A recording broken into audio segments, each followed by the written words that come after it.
മിശിഹായിൽ പ്രിയപ്പെട്ട social animators സഹോദരരെ, നമുക്ക് ഈ മാസവും ഇവിടെ വന്ന് കാണാനായിട്ട് സാധിക്കുന്നില്ല. അതുകൊണ്ട് ഈ ഓൺലൈനായിട്ട് നിങ്ങളെ കാണുവാനും നിങ്ങളോട് സംസാരിക്കുവാനുമൊക്കെ ഈ അവസരം തന്നതിൽ നമുക്ക് ദൈവത്തിന് നന്ദി പറയുന്നു. നമുക്ക് സന്തോഷിക്കാം. ഈ പ്രാവശ്യം നിങ്ങളോട് ഞാൻ സംസാരിക്കാൻ ആഗ്രഹിക്കുന്നത് നമ്മുടെ ഈ കാലഘട്ടത്തിൻ്റെ പശ്ചാത്തലത്തിൽ നമ്മൾ എങ്ങനെയാണ് അതിനെ നേരിടേണ്ടത്. ഈ കോവിഡ് ബാധ നമ്മുടെ കേരളത്തിൽ കൂടുതൽ വർദ്ധിച്ചു വരികയാണ്. ആ ഒരു സാഹചര്യത്തിൽ പലർക്കും അതിനെക്കുറിച്ചൊക്കെ ഉത്കണ്ഠയും ആശങ്കയും ഒക്കെയുള്ള ഒരു സാഹചര്യത്തിലാണ് നമ്മളിപ്പോൾ ജീവിക്കുന്നത്. അപ്പോൾ ഈ സാഹചര്യത്തെ നമ്മൾ എങ്ങനെ നേരിടണം, നമ്മുടെ ക്രിസ്തീയമായ കാഴ്ചപ്പാടിൽ നമ്മളതിനെ എങ്ങനെ നേരിടണം എന്നുള്ളതിനെ പറ്റി പ്രാവശ്യം സംസാരിക്കാമെന്ന് ഞാൻ വിചാരിച്ചു. ഒന്നാമതായിട്ട് പറയാനുള്ളത്, നമ്മുടെ ഹൃദയത്തിൽ അസ്വസ്ഥത ഉണ്ടാവരുത്, ആകുലത ഉണ്ടാകരുത് എന്നുള്ളതാണ്. ഈശോ ശിഷ്യന്മാരെ ആശ്വസിപ്പിക്കുവാനായിട്ട് തൻ്റെ വേർപാടിൻ്റെ നിമിഷത്തിൽ പറഞ്ഞ വാക്കുകളാണ് എൻ്റെ ഓർമ്മയിൽ വരുന്നത്. നിങ്ങളുടെ ഹൃദയം അസ്വസ്ഥമാകേണ്ട, ദൈവത്തിൽ വിശ്വസിക്കുവിൻ, എന്നിലും വിശ്വസിക്കുവിൻ. ശിഷ്യന്മാരെ ആശ്വസിപ്പിക്കുകയാണ്. അവർ അസ്വസ്ഥരായി. തീർച്ചയായിട്ടും ഈശോ തൻ്റെ വേർപാട് പ്രഖ്യാപിച്ചപ്പോൾ 2-3 വർഷം ഈശോയുമായി ജീവിതം പങ്കുവെച്ച അവർക്ക് അസ്വസ്ഥതയുണ്ടാവുക സ്വാഭാവികമാണ്. പക്ഷേ അവരെ ഈശോ ആശ്വസിപ്പിക്കുകയാണ്. നിങ്ങളുടെ ഹൃദയം അസ്വസ്ഥമാകേണ്ട, ദൈവത്തിൽ വിശ്വസിക്കുവിൻ, എന്നിലും വിശ്വസിക്കുവിൻ. നമ്മുടെ വിശ്വാസമാണ് നമ്മുടെ ആശ്വാസം എന്ന് നമുക്ക് പറയാം. നമ്മളെല്ലാം വിശ്വസിക്കുന്നവരാണ്. വിശ്വാസികളുടെ സമൂഹമാണല്ലോ സഭ. അതുകൊണ്ട് നമ്മുടെ വിശ്വാസം നമുക്ക് ആശ്വാസമായിട്ട് മാറണം. ദൈവത്തിൽ വിശ്വസിക്കുക. ദൈവം നമുക്കറിയാം, നമ്മളെ സൃഷ്ടിച്ചു, നമ്മളെ പരിപാലിക്കുന്നു. ദൈവത്തിൻ്റെ പരിപാലനയെക്കുറിച്ച് മത്തായിയുടെ സുവിശേഷത്തിൽ പറയുന്ന വാക്കുകൾ നമുക്കറിയാം. നിങ്ങൾ ആകുലപ്പെടരുത്, നിങ്ങളുടെ ഹൃദയം അസ്വസ്ഥമാകരുത്. മത്തായിയുടെ സുവിശേഷത്തിൽ പ്രത്യേകമായിട്ട് 6-ാം അധ്യായത്തിൽ പറയുന്നുണ്ട്, ഞാൻ നിങ്ങളോട് പറയുന്നു, എന്ത് ഭക്ഷിക്കും, എന്ത് പാനം ചെയ്യും എന്ന് ജീവനെക്കുറിച്ചോ എന്ത് ധരിക്കുമെന്ന് ശരീരത്തെക്കുറിച്ചോ നിങ്ങൾ ഉത്കണ്ഠാകുലരാകേണ്ട. ഭക്ഷണത്തേക്കാൾ ജീവനും വസ്ത്രത്തേക്കാൾ ശരീരവും ശ്രേഷ്ഠമല്ലേ. ആകാശത്തിലെ പക്ഷികളെ നോക്കുവിൻ, അവ വിതയ്ക്കുന്നില്ല, കൊയ്യുന്നില്ല, കളപ്പുരയിൽ ശേഖരിക്കുന്നുമില്ല. എങ്കിലും നിങ്ങളുടെ സ്വർഗസ്ഥനായ പിതാവ് അവയെ തീറ്റിപ്പോറ്റുന്നു. അവയേക്കാൾ എത്രയോ വിലപ്പെട്ടവരാണ് നിങ്ങൾ. ഉത്കണ്ഠ മൂലം ആയുസ്സിൻ്റെ ദൈർഘ്യം 1 മുഴമെങ്കിലും കൂട്ടാൻ നിങ്ങൾക്ക് ആർക്കെങ്കിലും സാധിക്കുമോ? അപ്പോൾ നമ്മൾ ഉത്കണ്ഠപ്പെട്ടതുകൊണ്ടോ അസ്വസ്ഥതപ്പെട്ടതുകൊണ്ടോ യാതൊരു പ്രയോജനവുമില്ല. അങ്ങനെ അസ്വസ്ഥപ്പെടേണ്ട ആവശ്യമില്ല. നമ്മൾ ദൈവത്തിൽ വിശ്വസിക്കുന്നവരാണ്, ദൈവത്തിൻ്റെ പരിപാലനയിൽ വിശ്വസിക്കുന്നവരാണ്. ഇപ്പോൾ ഈ കോവിഡ് ബാധ, ആ രോഗമുണ്ടാകുമോ, അതിൻ്റെ ഫലമായിട്ട് മരിക്കുമോ, നമ്മുടെ സ്വന്തക്കാർ മരിക്കുന്നോ, നമുക്ക് ഒരു അസ്വസ്ഥതയാണ്. ഇനി ഇത് കഴിഞ്ഞാൽ, ഈ കാലഘട്ടം കഴിഞ്ഞാൽ നമുക്കുണ്ടാകുന്ന സാമ്പത്തികമായിട്ടുള്ള പരാധീനതകൾ, അതുപോലെയുള്ള സമാനമായ മറ്റു ബുദ്ധിമുട്ടുകൾ, ഇതെല്ലാം ഓർത്ത് അസ്വസ്ഥതപ്പെടുന്ന ഒരു കാലഘട്ടമാണിത് എന്നുള്ളതിന് യാതൊരു സംശയവുമില്ല. പക്ഷെ നമ്മുടെ വിശ്വാസം ഈ അസ്വസ്ഥപ്പെടാതെ സമാധാനത്തോടു കൂടി ജീവിക്കുവാൻ നമുക്ക് സാധിക്കണം എന്നുള്ളതാണ്. സമാധാനമാണല്ലോ കർത്താവ് നമുക്ക് നൽകിയ ഏറ്റവും വലിയ സമ്മാനം. കർത്താവിൻ്റെ രക്ഷാകര പ്രവർത്തനത്തിൻ്റെ ആത്യന്തിക ഫലം സമാധാനമാണ്. അത്യുന്നതങ്ങളിൽ ദൈവത്തിന് മഹത്വം, ഭൂമിയിൽ മനുഷ്യർക്ക് സമാധാനം. കർത്താവ് തൻ്റെ ശിഷ്യന്മാരോട് വിട പറഞ്ഞപ്പോൾ അവരോട് പറഞ്ഞ ഒരു വാചകമാണ് യോഹന്നാൻ 14-ാം അധ്യായം 27-ാം വാക്യത്തിൽ, ഞാൻ നിങ്ങൾക്ക് എൻ്റെ സമാധാനം തന്നിട്ട് പോകുന്നു. ലോകം തരുന്നത് പോലെയല്ല, എൻ്റെ സമാധാനം ഞാൻ നിങ്ങൾക്ക് തരുന്നു. അപ്പോൾ ഈ സമാധാനം നമ്മളെപ്പോഴും അനുഭവിച്ചുകൊണ്ട് ജീവിക്കണം. ദൈവത്തിൻ്റെ സമാധാനം, ആ ദൈവത്തിൻ്റെ രക്ഷാകരമായിട്ടുള്ള ആ ഒരു സമാധാനം, അതിനുള്ള മാർഗം ദൈവത്തിൽ വിശ്വസിക്കുക. ദൈവത്തിൽ വിശ്വസിക്കുക എന്ന് പറഞ്ഞാൽ ദൈവത്തിൻ്റെ സ്നേഹത്തിൽ വിശ്വസിക്കുക, ദൈവത്തിൻ്റെ പരിപാലനയിൽ വിശ്വസിക്കുക. ആ ഒരു വിശ്വാസം നമ്മളെ ശക്തിപ്പെടുത്തണം. അങ്ങനെ അസ്വസ്ഥത കൂടാതെ, ആകുലത കൂടാതെ, സമാധാനത്തോടുകൂടി ഈ സാഹചര്യത്തെ നേരിടുവാനായിട്ട് നമുക്ക് കഴിയണം. ദൈവം സർവശക്തനാണ്, അതേസമയം ദൈവം പിതാവുമാണ്. നമ്മുടെ വിശ്വാസ പ്രമാണത്തിൽ നമ്മൾ ആദ്യം പ്രഖ്യാപിക്കുന്നത് അതാണ്. സർവശക്തനും പിതാവുമായ ഏക ദൈവത്തിൽ ഞങ്ങൾ വിശ്വസിക്കുന്നു. സർവശക്തൻ എന്ന് പറഞ്ഞാൽ ദൈവം എല്ലാം നിയന്ത്രിക്കുന്നുണ്ട്. ദൈവത്തിൻ്റെ പരിപാലനയിലാണ് സംഭവിക്കുന്നതെല്ലാം.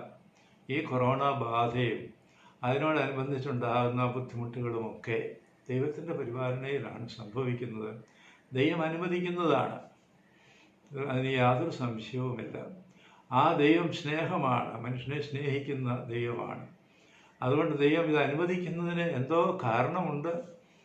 നമുക്കത് പൂർണ്ണമായിട്ടും മനസ്സിലാക്കുവാനായിട്ട് ബുദ്ധിമുട്ടുണ്ടെന്നേ ഉള്ളൂ.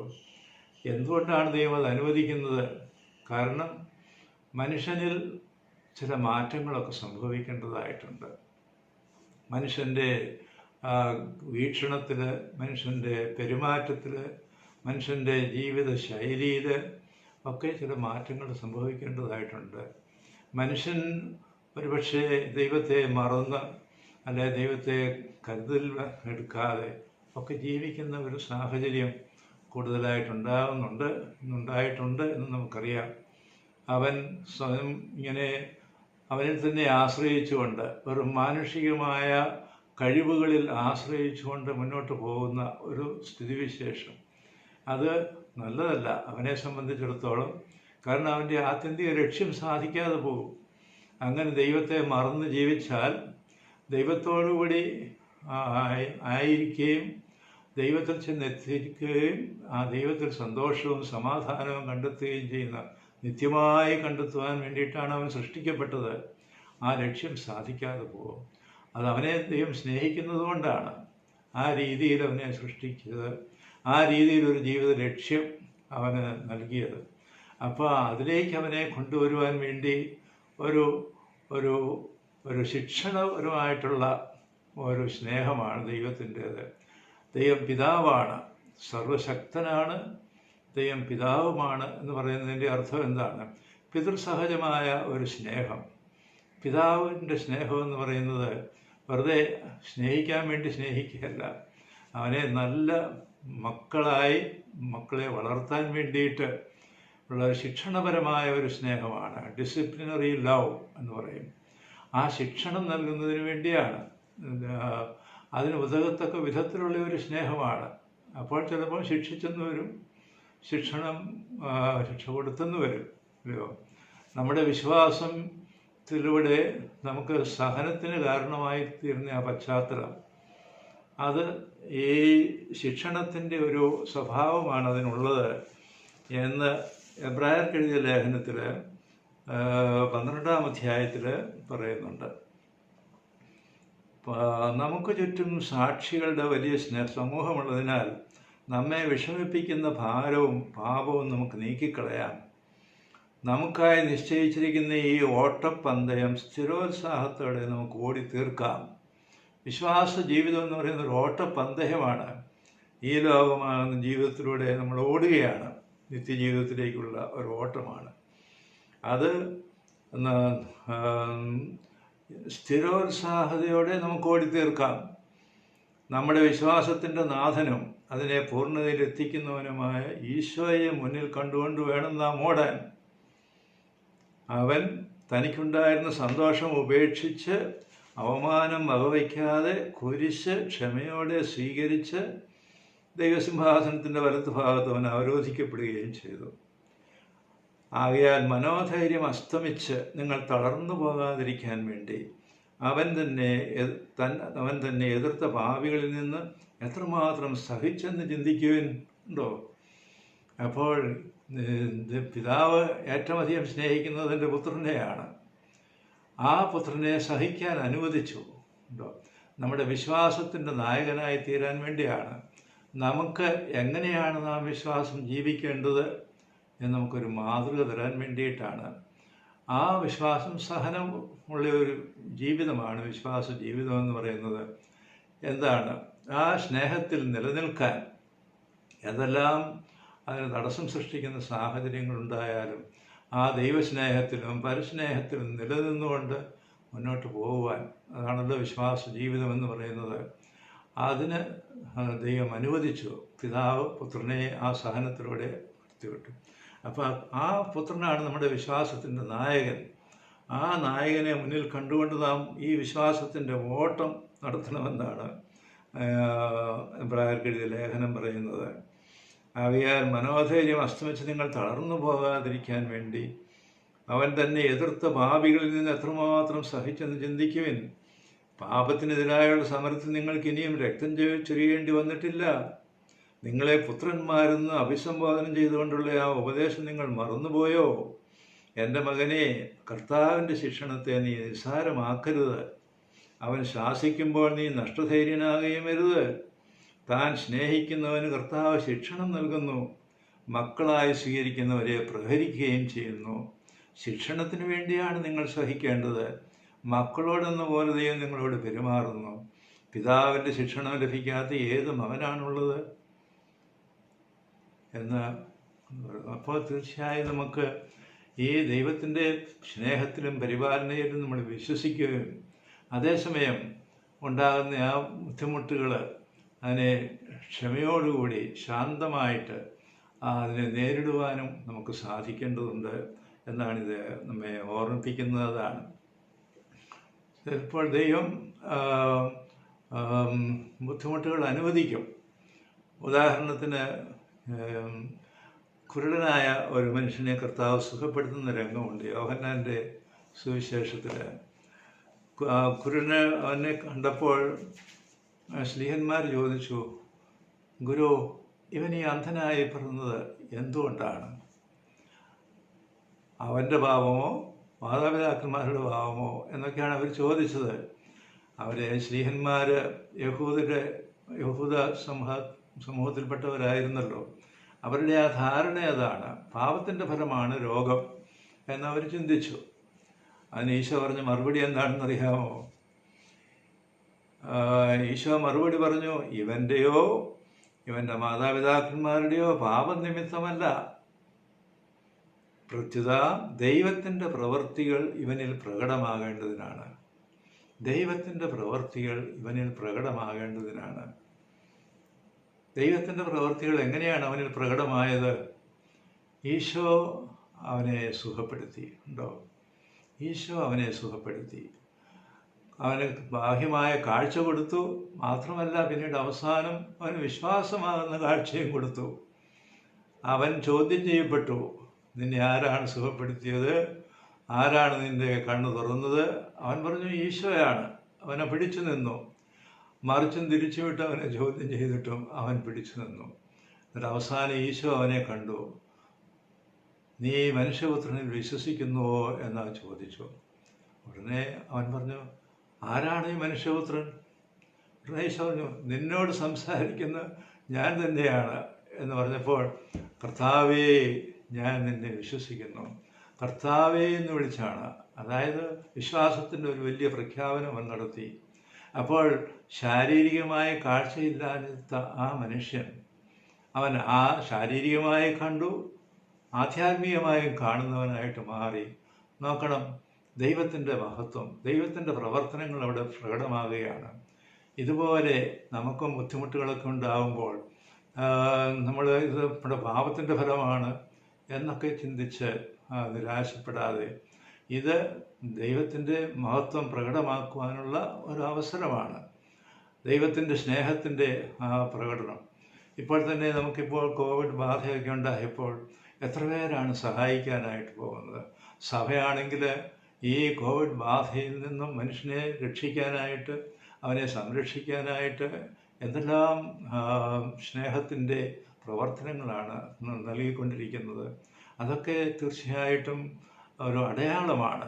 ദൈവമുണ്ട്, ദൈവം സ്നേഹമാണ്, ആ ദൈവത്തിൻ്റെ സ്നേഹത്തിൻ്റെ പ്രവർത്തനങ്ങളാണിത് എന്നൊക്കെ നമുക്ക് മനസ്സിലാക്കുവാനായിട്ടത് സഹായിക്കുന്നുണ്ട്.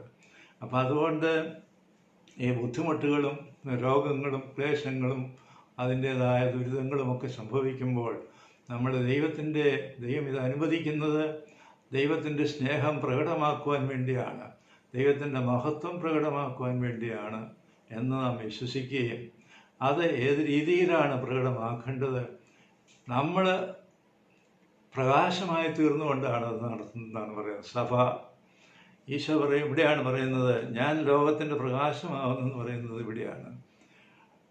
ലോകത്തിലായിരിക്കുമ്പോൾ ഞാൻ ലോകത്തിൻ്റെ പ്രകാശമാണ്. എന്നെ അയച്ചവൻ്റെ പ്രവൃത്തികൾ പകലായിരിക്കുമ്പോൾ ഞാൻ ചെയ്തേണ്ടിയിരിക്കുന്നു. ആർക്കും ജോലി ചെയ്യാൻ കഴിയാത്ത രാത്രി വരുന്നു.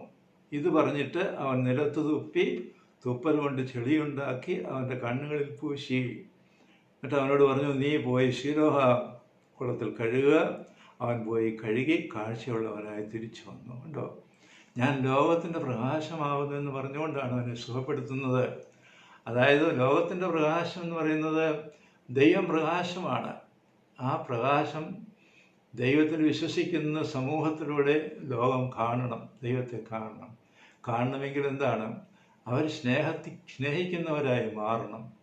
ദൈവത്തെയും ദൈവം തരുന്നവരെയും സ്നേഹിക്കുന്നവരായി മാറുക. കണ്ടോ, ഈ കോവിഡ് ബാധ നമുക്ക് ദൈവം തന്നവരെ സ്നേഹിക്കാനായിട്ട് നമ്മളെ നിർബന്ധിക്കുന്ന ഒരു സാഹചര്യം കൂടി സൃഷ്ടിച്ചിരിക്കുകയാണ്, ഇല്ലയോ? നമ്മളൊക്കെ നമ്മുടെ വീട്ടിലിരുന്ന് നമുക്ക് ദൈവം തന്നവരെ സ്നേഹിക്കണം. നമുക്ക് ഇഷ്ടമുള്ളവരെ സ്നേഹിച്ചുകൊണ്ട് ഓടി നടക്കാതെ നമുക്ക് ദൈവം തന്നവരെ സ്നേഹിക്കുവാൻ നമ്മൾ നിർബന്ധിക്കപ്പെടുകയാണ്.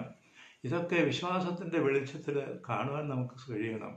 അപ്പം അങ്ങനെ ദൈവത്തിൻ്റെ ആ സ്നേഹം പ്രകടമാക്കുവാൻ വേണ്ടി ദൈവം അനുവദിക്കുന്ന ഒരു സാഹചര്യമാണിത് എന്ന് നമ്മൾ വിശ്വസിച്ചുകൊണ്ട് ആ ദൈവം നമ്മുടെ കൂടെ ഉണ്ട്, ദൈവത്തിൻ്റെ ആ ആശ്വാസം സമാധാനത്തിൽ ജീവിക്കുവാനായിട്ട് നമുക്ക് സാധിക്കണം.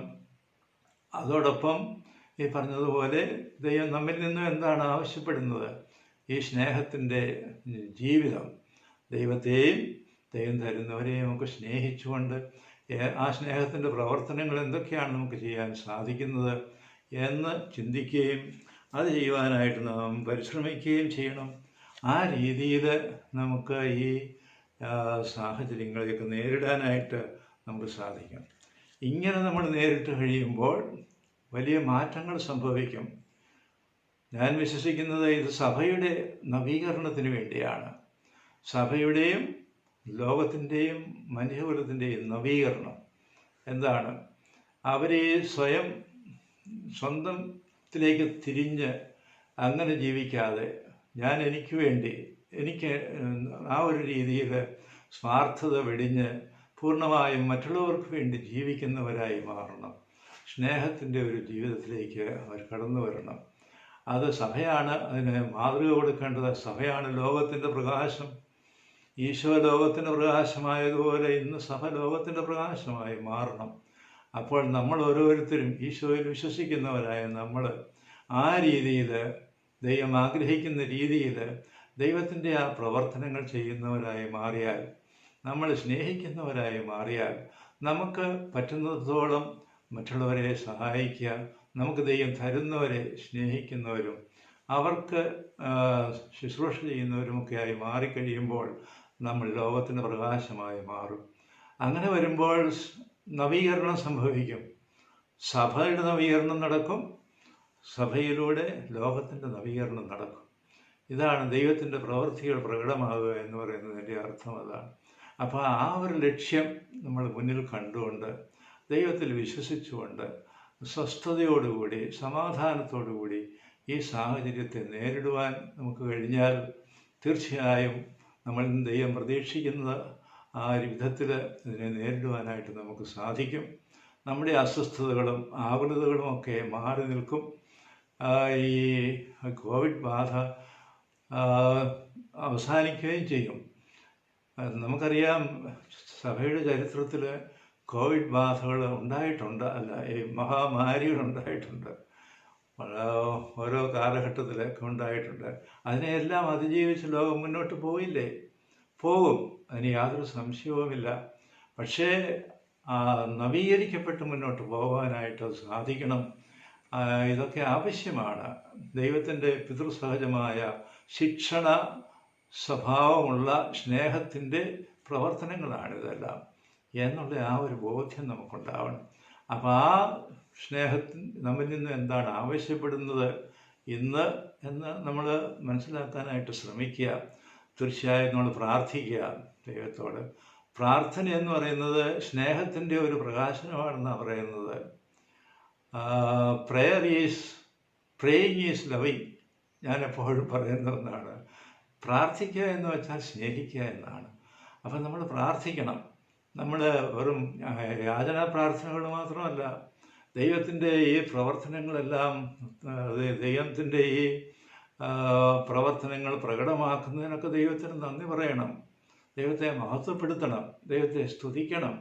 ദൈവം നമ്മളെ സംരക്ഷിക്കുന്നതിന് ദൈവത്തിന് നന്ദി പറയണം. നമ്മുടെ ദൈവം നമുക്ക് തരുന്ന അനുഗ്രഹങ്ങൾക്കെല്ലാം നന്ദി പറയണം. അങ്ങനെ എല്ലാം സ്നേഹത്തിൻ്റെ വിവിധ രൂപഭാവങ്ങളാണിതെല്ലാം. അതെല്ലാം ഉൾക്കൊണ്ടുകൊണ്ട് നമ്മൾ പ്രാർത്ഥിക്കണം. അതുപോലെ മറ്റുള്ളവർക്ക് വേണ്ടി നമ്മൾ പ്രാർത്ഥിക്കണം. മധ്യസ്ഥ പ്രാർത്ഥന എന്ന് പറയുന്നത് പരസ്നേഹത്തിൻ്റെ ഏറ്റവും വലിയ പ്രകാശനമാണ്. ദൈവസ്നേഹത്തിൻ്റെയും പരസ്നേഹത്തിൻ്റെയും പ്രകാശനങ്ങളായി നമ്മുടെ പ്രാർത്ഥനകൾ മാറണം. അപ്പോൾ തീർച്ചയായും ദൈവം കേൾക്കും, യാതൊരു സംശയവുമില്ല. നിങ്ങൾ എൻ്റെ നാമത്തിൽ ചോദിക്കുന്നതെല്ലാം ഞാൻ നിങ്ങൾക്ക് തരും എന്ന് ഈശോ വാഗ്ദാനം ചെയ്തിട്ടുണ്ട്. എൻ്റെ നാമത്തിൽ ചോദിക്കണം എന്ന് പറഞ്ഞാൽ എന്താ അതിൻ്റെ അർത്ഥം? ഈശോയുമായുള്ള നാമത്തിൽ എന്ന് പറയുന്നത് ഈശോയുമായുള്ള ഐക്യത്തിൽ, അത് സഭയോട് ചേർന്നാണ്.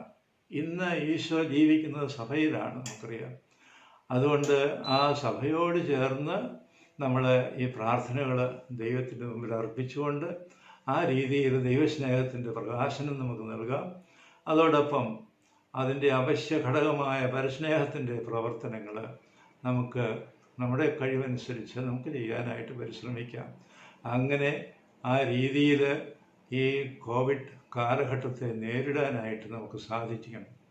സമാധാനത്തോടു കൂടി ശാന്തമായിട്ട് അസ്വസ്ഥതകളൊക്കെ വെടിഞ്ഞ് ദൈവത്തിൽ ആശ്രയിച്ചുകൊണ്ട് ദൈവത്തിൻ്റെ സ്നേഹത്തിൽ വിശ്വസിച്ചുകൊണ്ട് അങ്ങനെ സമാധാനത്തോടെ ജീവിക്കുവാനും ഈ സാഹചര്യങ്ങളെയൊക്കെ നേരിടുവാനും ഒക്കെ നമുക്ക് സാധിച്ചാൽ നമ്മൾ വേണ്ട വിധത്തിൽ നമ്മൾ ജീവിക്കുന്നവരാവും. ദൈവം ആഗ്രഹിക്കുന്ന പോലെ പ്രവർത്തനങ്ങൾ ചെയ്യും. നമ്മുടെ സാമൂഹ്യ ശുശ്രൂഷ, നമ്മുടെ സമൂഹത്തിന് ആനിമേഷൻ കൊടുക്കേണ്ടവരാണല്ലോ. ഈ സമൂഹത്തെ ആനിമേറ്റ് ചെയ്യേണ്ടത് ഈ വിധത്തിലാണ് എന്നെനിക്ക് തോന്നുന്നു. ഈ പ്രത്യേക സാഹചര്യത്തിൽ അങ്ങനെ ഒരു നല്ല ഒരു ആനിമേഷൻ, നമ്മുടെ ഒരു പ്രചോദനം നമ്മുടെ സഹോദരങ്ങൾക്ക് കൊടുക്കത്തക്ക രീതിയിൽ അങ്ങനെ വിശ്വാസത്തിൻ്റെയും പ്രാർത്ഥനയുടെയും സമാധാനത്തിൻ്റെയും ശാന്തിയുടെയും ഒക്കെ ഒരു ജീവിതം നയിക്കുവാനായിട്ട് നമുക്ക് ആത്മാർത്ഥമായിട്ട് പരിശ്രമിക്കാം. അതിനുള്ള കൃപയ്ക്കായിട്ട് നമുക്കിന്ന് പ്രത്യേകം പ്രാർത്ഥിക്കാം. നമുക്ക് നിങ്ങളെല്ലാവരെയും ദൈവം അനുഗ്രഹിക്കട്ടെ.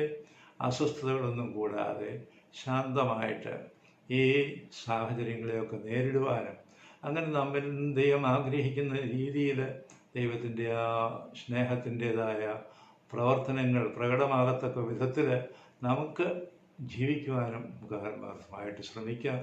അങ്ങനെ നിങ്ങൾക്ക് സാധിക്കട്ടെ എന്ന് ആശംസിക്കുകയും പ്രാർത്ഥിക്കുകയും ചെയ്തുകൊണ്ട് ഞങ്ങൾക്കെല്ലാവർക്കും വരുന്ന മാതാവിൻ്റെ സ്വർഗാരോപണ തിരുനാളിലെ ആഗസ്റ്റ് 15 അതിൻ്റെ മംഗളങ്ങളൊക്കെ ആ തിരുനാളിൻ്റെയൊക്കെ മംഗളങ്ങൾ ആശംസിക്കുന്നു.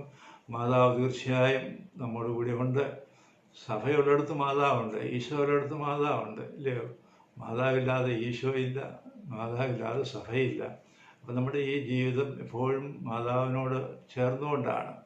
ആ മാതാവിൻ്റെ ആ മാതൃസഹജമായിട്ടുള്ള സ്നേഹം അനുഭവിച്ചുകൊണ്ടും ദൈവത്തിൻ്റെ പിതൃസഹജമായ സ്നേഹം അനുഭവിച്ചുകൊണ്ടും അങ്ങനെ ജീവിക്കുവാൻ നമുക്കെല്ലാവർക്കും സാധിക്കട്ടെ എന്ന് ആശംസിച്ചുകൊണ്ട് എൻ്റെ വാക്കുകൾ നിർത്തുന്നു. ദൈവം നമ്മെ എല്ലാവരെയും അനുഗ്രഹിക്കട്ടെ.